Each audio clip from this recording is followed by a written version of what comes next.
he doesn't exalt himself in the presence of God. He humbles himself.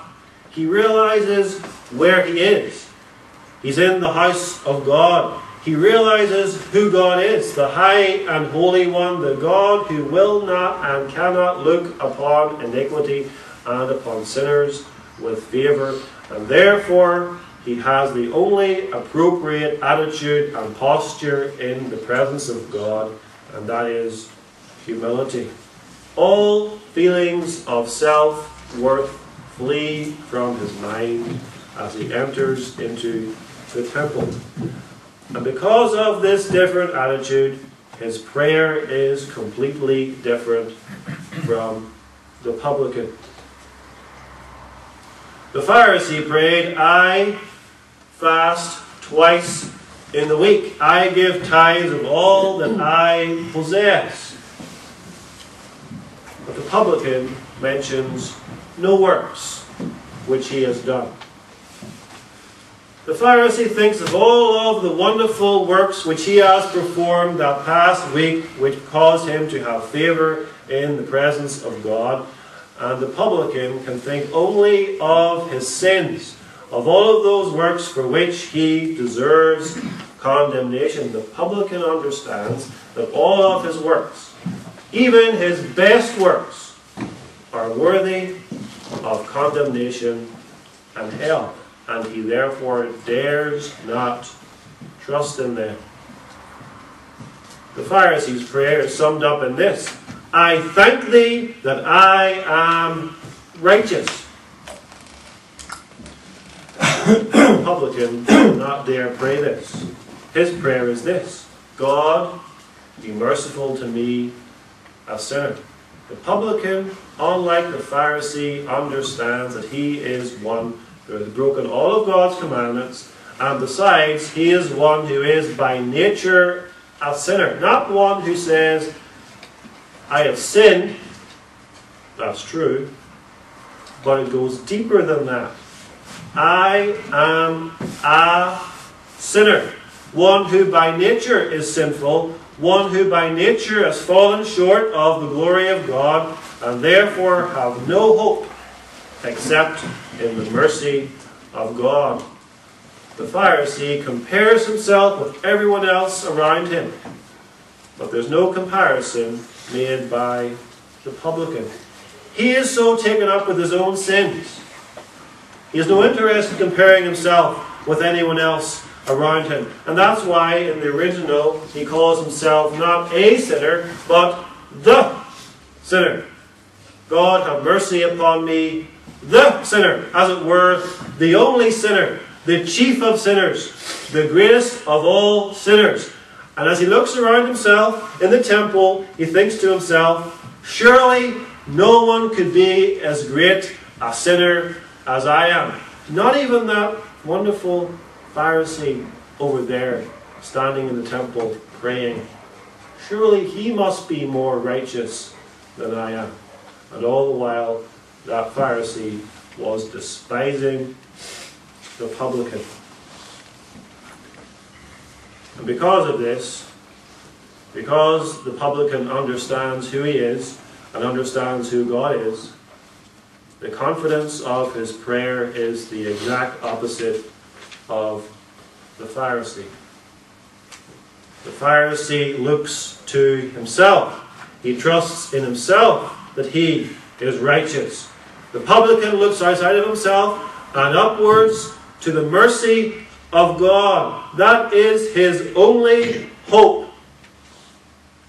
And he has hope because he's come to the temple. Remember, this is the Old Testament. Yeah, it's in the New Testament scriptures, but we're still in the Old Testament dispensation. Christ has not yet died, risen again, and ascended into heaven. We're still in the types and shadows. And the publican understands this. And the publican comes into the temple where sacrifices are made, where blood is shed. And he understands that all of these sacrifices are pointing to something else, something higher. He knows the Old Testament. He knows who God is. He knows his sins. He understands what this sacrifice means. That this is the way in which God shows mercy to sinners. He will accept a substitute. Blood will be shed. And what is more, there is one coming whose blood will be shed. He doesn't understand all of the details of this, of course. But he understands the seed of the woman is coming, the Son of David is coming, the Messiah is coming, and in some way the Messiah is going to take away his sins. And this truth comes out very powerfully in the literal reading of his prayer. He does not pray, God be merciful to me, a sinner. That's a good translation. But more literally it is this: God be propitious with respect to me, the sinner. God be propitious with respect to me, the sinner. To be propitious means to have the wrath turned away. To be or nothing. And the self-righteous person says, well, perhaps a terrible sinner might need salvation such as that. A murderer or a rapist, or even this miserable publican in the corner needs salvation such as that. But I am good enough to get to heaven by my own good works. I will never, ever submit to such a salvation.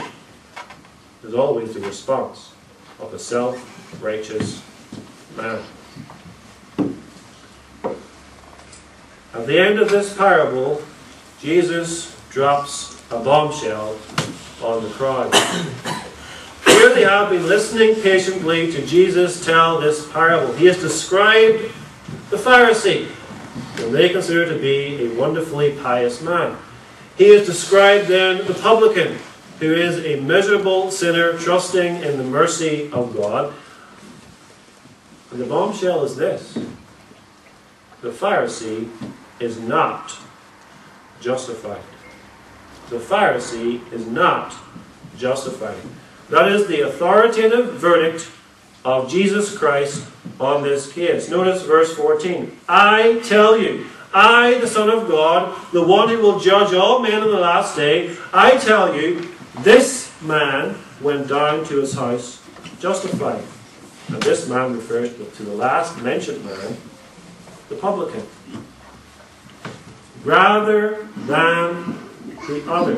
And that refers to the first mentioned one, the Pharisee. And this would have been an utter shock to the people of that day.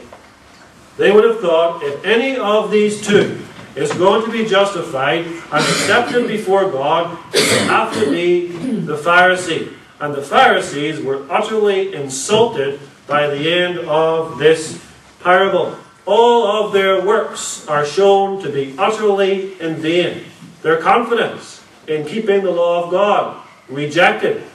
Their prayer, rejected. All of their religious observances, rejected. And Christ declares to them, you are unjust, unjustified, condemned. And the Pharisee may have gone home that day, and probably did, with the applause of men ringing in his ears. Did you see that Pharisee in the temple? Did you hear his prayer? Was he not wonderfully pious? But he did not have the declaration of God in his consciousness telling him that he is justified. And he knew it. And Jesus confirms it through the preaching of the gospel. He warns the Pharisee. Their self-righteous hypocrisy will lead them only to one place, and that is hell. And they hated him. And they sought to kill him.